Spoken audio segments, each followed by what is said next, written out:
Hey, I'm Stan. Before we get into this one, I have to be honest with you about something. I didn't start investing seriously until I was almost 40. Before that, I'd already had a stack of failed jobs and one little art studio back in Chicago that went under and took my savings with it. So when I finally started putting money away, I'd watch the account like a hawk, and it just sat there. Money in and almost nothing back. I genuinely thought I'd started too late, that the whole compounding thing was a lie people told to sell books. It wasn't a lie. I just didn't understand the shape of it. Nobody had ever drawn me the actual math of why the first $100,000 feels impossible and why every dollar after it gets easier. So today I'm going to draw it for you. Let's start with a woman named Danny on a bathroom floor.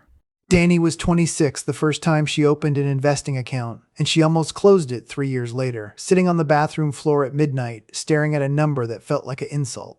She had done everything right, and the screen was laughing at her. Let me tell you how she got there, because it's the same wall almost everyone hits, and almost nobody explains it honestly. Danny got her first real salaried job at 26, and she'd read the books, so she did the responsible thing that all the books tell you to do. She set up an automatic transfer, $500 a month, every month, into a simple index fund, $6,000 a year, out of sight, out of mind. She was going to build wealth. She was going to be one of the smart ones. And for a while, she felt great about it. For about the first year. Then she started actually watching the number. And that's where it fell apart. Because here's what she saw. After a full year, 12 months of never missing that $500, 12 months of saying no to things, her account had almost exactly what she'd put in. She'd added $6,000 of her own money, and the market, the great compounding machine everyone promised her, had handed her about $210. $210 for a year. She did the math in her head and almost laughed. That was less than 1 month of her own contributions. She'd been sold this story about money making money while you sleep, and her money had spent the entire year making about the price of one nice dinner. So let's stop right there, because that $210 is the whole video. That number is the thing nobody shows you. And once you see why it's so small, everything about the first $100,000 finally makes sense. Before we go further, I want to hand you the one quote that would have saved Danny 3 years of feeling like a failure. It's from Charlie Munger, Warren Buffett's business partner, one of the sharpest money minds who ever lived, and he did not sugarcoat it. He said, and I'm cleaning it up slightly for YouTube, the first $100,000 is brutal, but you have to do it. Walk everywhere, coupon everything. Do whatever it takes to get your hands on that first 100 grand. Now, most people hear that and think it's just tough love motivation, grind harder, kid. But it isn't motivation. It's a description of a wall that is built into the math. Munger wasn't telling you to suffer for fun. He was telling you that the first 100,000 is mechanically the hardest, and every dollar after it gets easier. Today I'm going to show you the exact machine underneath his warning.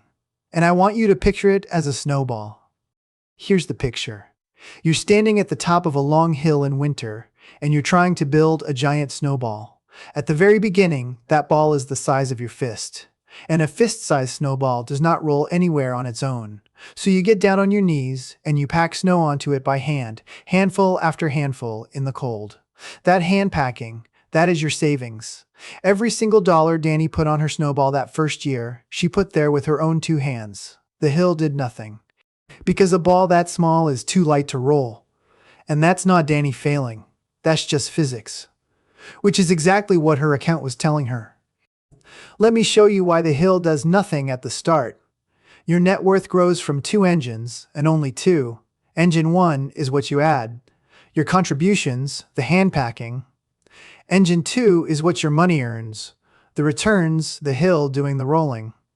And at a small balance, engine 2 is barely idling. Watch. A reasonable long-run return on a broad stock index, after you strip out inflation, is about 7% a year. That's not a promise. Some years are up 30, some are down 20, but over decades, 7% real is the honest planning number. Now, 7% sounds powerful, and it is, eventually. But 7% of a small number is a tiny number. Take $1,000. 7% of $1,000 is $70 for a whole year. That's your snowball earning you about $6 a month. You cannot feel that. You cannot see that. If your account is sitting at a few $1,000s, the returns are pocket change, and every meaningful dollar on that ball is a dollar you personally carried up the hill and packed on by hand. So of course it feels like nothing is working. Nothing is working, except you. That's the part that breaks people. In year one, Danny was 97% of her own growth. She wasn't investing, not really. She was just saving and watching a machine that hadn't turned on yet. Okay. So if the hill does nothing at the start, the obvious question is, when does it turn on? When does the ball get heavy enough to actually roll? And this is the part nobody shows you, and it's beautiful, because there's an exact answer. There's a specific size where your money starts earning more per year than you add. Let's find it.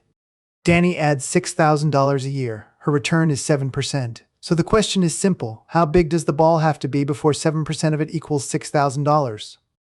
You just divide. 6,000 divided by 7%. And the answer is about $86,000. Sit with that, because it's the secret hinge of the whole thing. At around $86,000, Danny's balance throws off $6,000 a year completely on its own, the exact same amount she's been sweating to save by hand. That is the crossover. That is the moment the hill starts packing more snow onto the ball than she does. Below it, she's carrying the ball. Above it, the ball is carrying her. And I want you to feel how sudden that flip is, because it sneaks up on you. The day before Danny hits $86,000, her money is the junior partner. She's still the one doing most of the lifting. The day after, her money is the senior partner, quietly outworking her, every single year, forever, and the gap only widens from there. Nothing on the screen flashes. There's no confetti. One ordinary Tuesday, the balance simply tips over the line, and the entire character of the climb changes underneath her without a sound. Most people who make it never even notice the day it happened. They just look up years later and realize the hill has been doing the heavy lifting for a long, long time. And now you understand the number in the title. Why 100,000? Why not 50? Why not 200? Because $100,000 is just past the crossover. At 100 grand, 7% is $7,000 a year. Already more than the 6,000 Danny puts in. Cross 100,000, and for the first time in your life, your money is doing more of the work than you are. The ball is finally rolling. That's not a motivational milestone somebody made up. It's the point on the hill where the physics flips. And here's the second engine really turning on. Once the ball is big, it does something a fist-sized ball can never do. It doubles. There's a little mental math trick called the rule of 72. Take 72, divide by your return, and you get the number of years it takes your money to double all by itself. At 7%, that's 72 divided by 7. About every 10 years, your balance doubles on the hill's power alone, without you adding a cent. Now think about what doubling does at different sizes. Doubling $1,000 gets you another 1,000. Yawn. But doubling $200,000, that's another 200,000. Roughly a decade of Danny's old hand packing, delivered by the hill for free. Same trick. Wildly different payoff. That's the whole reason the back half of the climb feels. I need to stop the tour for a second because I owe you a confession, and it's the reason I take this personally.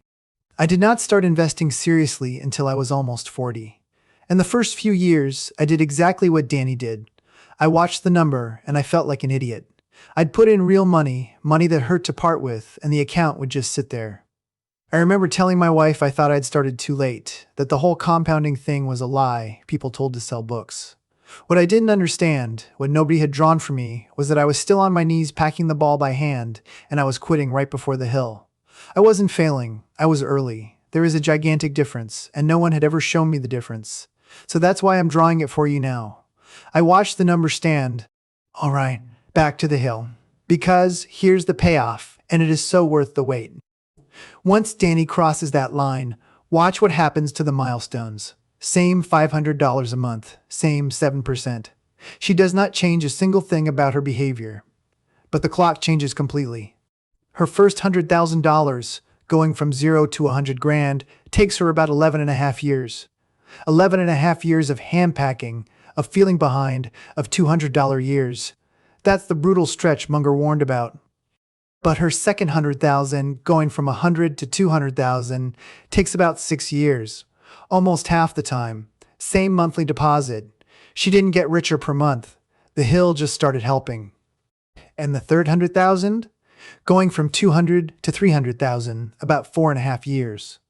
Then the next 100 comes in about 3.5. Each $100,000 arrives faster than the one before it, not because Danny is trying harder, but because the ball is bigger and the hill is steeper, and every roll now grabs more snow than her hands ever could. Let me put the cruelty of it in one clean comparison, because this is the number that should make you angry and then make you patient. If Danny keeps that $500 a month going, a full $1,000,000 takes her about 37 years. Now here's the gut punch. That first 100,000, which is only 1/10 of a million, eats up about 11 of those 37 years. Do you see it? 1/10 of the money costs her almost a third of the entire time. The first 10% of the journey burns 30% of the clock.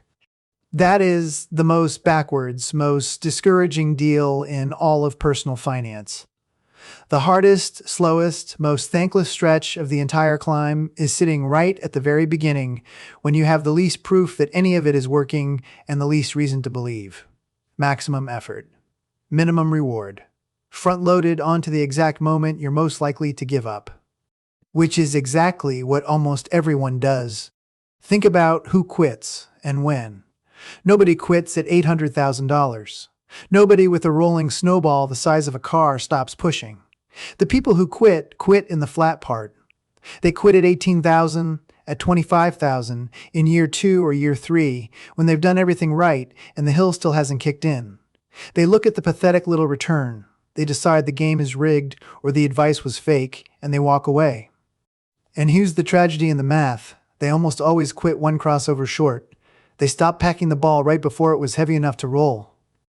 Remember Danny on the bathroom floor, year 3? Here's what was actually on that screen. About $22,000. 3 years of never missing a payment, 3 years of saying no, and the machine had built her a used car's worth of money and what felt like nothing else. She was one deep breath away from closing the account and calling the whole thing a scam. She didn't. And I want to tell you the undramatic reason she didn't, because it's the actual lesson. She didn't suddenly believe harder. She just understood the shape of the hill. Someone drew her this exact picture, the fist-sized ball, the hand packing, the crossover, the roll. And once she could see that the flat part was supposed to be flat, she stopped needing it to feel good. She just needed it to keep going. That's the whole trick. You don't push the snowball because it's fun. You push it because you know what's on the other side of the hill. So let's end on the one thing you can actually do with all this. Because there is a lever, and at the start, there's really only one that matters. Everyone wants to chase a better return. Find the hotter fund, the cleverer strategy, the 10% instead of the 7%. And later, once your ball is huge, the return rate is exactly what matters, because a bigger percentage of a giant number is enormous. But at the start, when your balance is small and 7% of it is peanuts anyway, chasing return is chasing a rounding error. At the beginning, there's one lever that actually moves the clock, and it's boring, and it's boring, and it's completely in your control. How much you pack on by hand, your savings rate. Watch what it does. If Danny bumps her $500 a month up to $750, just $250 more a month, her first $100,000 doesn't come in 11.5 years anymore. It comes in about 8.5. She just deleted 3 years of the hardest part of the climb, and no clever investment could have done that for her at that size. Early on, the amount you save beats the rate you earn. It's not even close. So here's the whole thing, tied off. The first $100,000 is the hardest, because the math makes it the hardest. Your money isn't helping you yet. You are doing almost all of it by hand, up a hill, in the cold, with the least proof and the least reward you'll ever have on the entire journey. That's not you being bad at money. That's the shape of the curve. Munger wasn't being cruel. He was being honest. Get the ball to the top of the hill. Pack it by hand, save more than feels comfortable, and above all, don't quit in the flat part, because the flat part is the last thing standing between you and the moment it finally starts to roll. Danny's 41 now. Her snowball crossed 100,000 years ago, and these days, the hill does more in a good year than she could save in 3. She barely watches it anymore. She told me the strangest part wasn't getting rich. It was realizing that the hardest $100,000 she would ever make was the very first one. And that on that bathroom floor at year 3, she'd been standing about 8 feet from the top of the hill, ready to walk back down. If nobody ever drew you this picture, if every time you looked at your small, slow, stubborn account, you thought the problem was you, then subscribe, because that's the entire reason this channel exists. To draw you the picture nobody drew for me until I was almost 40. Now go pack your ball. You are closer to the top of that hill than the number is telling you. Let's lock in what actually matters here. 1. Your wealth grows from two engines, what you add and what your money earns. At the start, only the first one is running. That's why your early account feels dead. It isn't broken. The second engine just hasn't switched on yet. 2. There's a crossover point. At about $86,000, a 7% return earns as much as you save in a year. $100,000 is just past it. That's the real reason it's the magic number. It's where your money starts out working you. 3. After that, every 100,000 comes faster than the last. The first takes about 11 and a half years. The second, about 6. Same monthly deposit. The hill just took over the work your hands were doing. 4. The first 100,000 is 1/10 of a million, but it eats almost a third of the entire climb. Maximum effort, minimum reward, right at the front. That's the exact stretch where people quit. 5. Early on, the only lever that moves the clock is how much you save, not the return you chase. Pack the ball by hand, save more than feels comfortable, and whatever you do, don't quit in the flat part. You're closer to the top of the hill than the number is telling you.